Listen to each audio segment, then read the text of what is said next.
എൻ്റെ ഈ വീഡിയോ കാണുന്നവർ സബ്സ്ക്രൈബ് ചെയ്യുകയും ഷെയർ ചെയ്യുകയും ചെയ്യണമെന്ന് അഭ്യർത്ഥിക്കുന്നു. തെറ്റുപറ്റിയതാണെന്ന് ദൂതനോട് പറയാൻ ഇടവരുത്തരുത്. തെറ്റുപറ്റിയതാണെന്ന് ദൂതനോട് പറയാൻ ഇടവരുത്തരുത്. സഭാപ്രസംഗൻ്റെ പുസ്തകം 5-ാം അധ്യായം 6-ാം വാക്യമാണ് ഞാനീ പറഞ്ഞത്. അതിൻ്റെ മുഴുവൻ വചനം ഇങ്ങനെയാണ്: നിൻ്റെ അധരങ്ങൾ നിന്നെ പാപത്തിലേക്ക് നയിക്കാതിരിക്കട്ടെ. തെറ്റുപറ്റിയതാണെന്ന് ദൂതനോട് പറയാൻ ഇടവരുത്തരുത്. വാക്കുകളാൽ ദൈവത്തെ പ്രകോപിപ്പിക്കുകയും അങ്ങനെ നിൻ്റെ അധ്വാനഫലം നശിക്കാൻ ഇടയാക്കുകയും ചെയ്യുന്നതെന്തിന്? അപ്പോൾ ഈ വചനഭാഗത്ത് എന്നെ വളരെയധികം എപ്പോഴും ചിന്തിപ്പിക്കുകയും എൻ്റെ ഓർമ്മയിലേക്ക് എപ്പോഴും വരുന്ന ഒരു വചനഭാഗമാണ്. ഈ വചനത്തിൻ്റെ ഭാഗമാണ് ഞാൻ പറഞ്ഞത്, തെറ്റുപറ്റിയതാണെന്ന് ദൂതനോട് പറയാൻ ഇടവരുത്തരുത്. എന്ന് വെച്ച് കഴിഞ്ഞാൽ ഇങ്ങനെ സംഭവിക്കുന്ന പല സാഹചര്യങ്ങൾ ഞാൻ കണ്ടിട്ടുണ്ട്, പല വ്യക്തികളെയും ഞാൻ കണ്ടിട്ടുണ്ട്. അവസാനം അവർ പറയുന്നുണ്ട്, ഞങ്ങൾക്ക് തെറ്റുപറ്റിപ്പോയി, അന്ന് അങ്ങനെയൊക്കെ പറഞ്ഞു, തെറ്റുപറ്റിപ്പോയി, ദൈവമേ ക്ഷമിക്കണമേ എന്നൊക്കെ പറഞ്ഞ് നിലവിളിക്കുന്നത് ഞാൻ കണ്ടിട്ടുണ്ട്. പക്ഷേ ആ നിലവിളിക്കൊന്നും ആ സമയത്ത് വലിയ പ്രസക്തി ഉണ്ടാവില്ല. കാരണം ദൈവത്തിൻ്റെ ദൂതൻ ദൈവിക കൃത്യത്തിന് വേണ്ടി നമ്മുടെ അടുത്തേക്ക് എത്തിക്കഴിയുമ്പോൾ അവിടെ ന്യായവാദങ്ങൾക്കോ തടസ്സവാദങ്ങൾക്കൊന്നും വലിയ പ്രസക്തിയൊന്നുമില്ല. ദൈവം പറഞ്ഞ കാര്യം ചെയ്തിട്ട് നിറവേറ്റുക, അത് പൂർത്തിയാക്കുക എന്നുള്ളത് മാത്രമേ ദൂതന് പിന്നീട് ചെയ്യാനുള്ളൂ. അവിടെ മറ്റൊരു കാര്യത്തെക്കുറിച്ച് വേറൊന്നും ആലോചിക്കാൻ ദൂതന് സാവകാശമില്ല. അതുകൊണ്ടാണ് ദൈവവചനം ഇങ്ങനെ പറയുന്നത്, തെറ്റുപറ്റിയതാണെന്ന് ദൂതനോട് പറയാൻ ഇടവരുത്തരുതെന്ന്. അപ്പോൾ ചില മനുഷ്യരുടെ ജീവിതത്തിൽ ഇങ്ങനെ ഇഷ്ടംപോലെ സംഭവിക്കുന്ന കണ്ടിട്ടുണ്ട്. അതായത് തോന്നുംപടി ജീവിച്ചിട്ട് സ്വന്തം പ്രവൃത്തികളെക്കുറിച്ച് യാതൊരു വീണ്ടുവിചാരവും ഇല്ലാതെ ജീവിക്കുകയും പ്രവർത്തിക്കുകയും ചെയ്തിട്ട് അങ്ങനെ നിർഭയം ഇങ്ങനെ മുന്നോട്ട് പോകുമ്പോൾ പെട്ടെന്ന് ഒരു ദിവസം അല്ലെങ്കിൽ ഒരു നിമിഷത്തിൽ അയാൾക്ക് വരുന്ന വലിയ അത്യാഹിതങ്ങളും വലിയ പ്രതിസന്ധികളും വന്നു കഴിയുമ്പോൾ നിലവിളിക്കുന്ന ഞാൻ കണ്ടിട്ടുണ്ട്. അതായത് ആരും സഹായിക്കാനില്ല, ദൈവം പോലും എൻ്റെ പ്രാർത്ഥന കേൾക്കുന്നില്ല എന്നൊക്കെ പറഞ്ഞ് നിലവിളിക്കുന്ന ഞാൻ കണ്ടിട്ടുണ്ട്.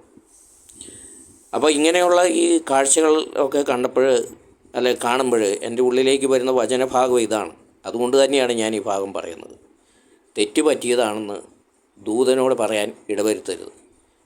ആ സമയത്ത് അത് പറഞ്ഞിട്ട് കാര്യമില്ല. തെറ്റുപറ്റിയതാണെന്നോ കരഞ്ഞിട്ടോ നിലവിളിച്ചിട്ടോ കാര്യമില്ല. കാരണം മുമ്പ് ഞാൻ പറഞ്ഞ പോലെ ദൂതൻ തൻ്റെ ദൗത്യം പൂർത്തിയാക്കിയിട്ട് മടങ്ങും. അത് നമ്മൾ നേരിടേണ്ടി വരും. അതുകൊണ്ട് തന്നെയാണ് ദൈവവചനം പറയുന്നത്, വാക്കുകൾ കൊണ്ട് നിൻ്റെ അധരങ്ങൾ നിന്നെ പാപത്തിലേക്ക് നയിക്കാതിരിക്കട്ടെ.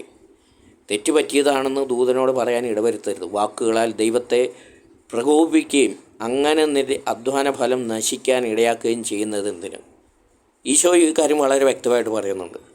മനുഷ്യർ പറഞ്ഞ ഓരോ വ്യർത്ഥവാക്കിനും വിധി ദിവസത്തിൽ കണക്ക് പറയേണ്ടി വരുമെന്ന് ഈശോ വളരെ വ്യക്തമായിട്ട് പറഞ്ഞിട്ടുണ്ട്. അതുപോലെ തന്നെ ഇതിൻ്റെ അകത്ത് എടുത്തു പറയുന്ന ഒരു കാര്യമുണ്ട്, ദൈവത്തെ പ്രകോപിപ്പിക്കുക. അത് ഈ കാലഘട്ടത്തിൽ ധാരാളമാണ്. എല്ലാവരും പൊതുവെ നല്ലൊരു ശതമാനം മനുഷ്യരും ചെയ്തുകൊണ്ടിരിക്കുന്ന കാര്യം ഇതാണ്, ദൈവത്തെ പ്രകോപിപ്പിക്കുന്നു.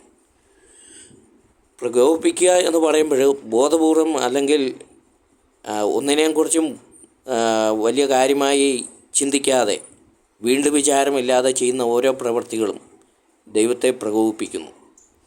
ഞാനിപ്പോൾ ഈ വചനം പെട്ടെന്ന് പറയാനുണ്ടായ കാരണം, ഈ കുറച്ച് നാളുകളായി കൂടെ എൻ്റെ മനസ്സിലേക്ക് വന്നുകൊണ്ടിരിക്കുന്ന ഒരു വചനഭാഗമാണിത്.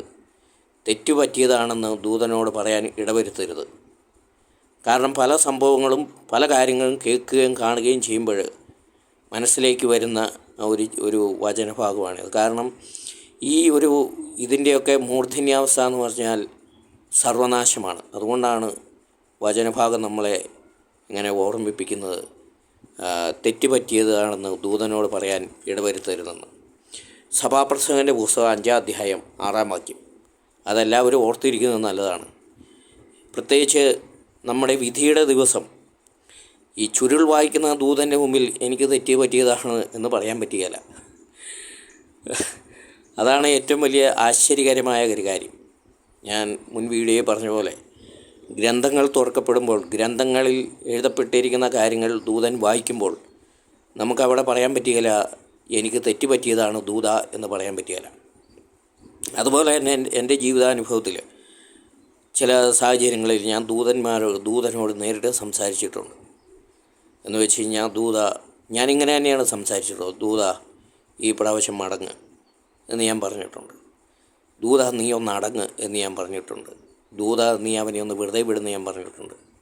ഇതിൻ്റെയൊക്കെ വെളിച്ചത്തിലും കൂടിയാണ് ഞാൻ ഈ വചനഭാഗം പറയുന്നത്. തെറ്റുപറ്റിയതാണെന്ന് ദൂതനോട് പറയാൻ ഇടവരുത്തരുത്.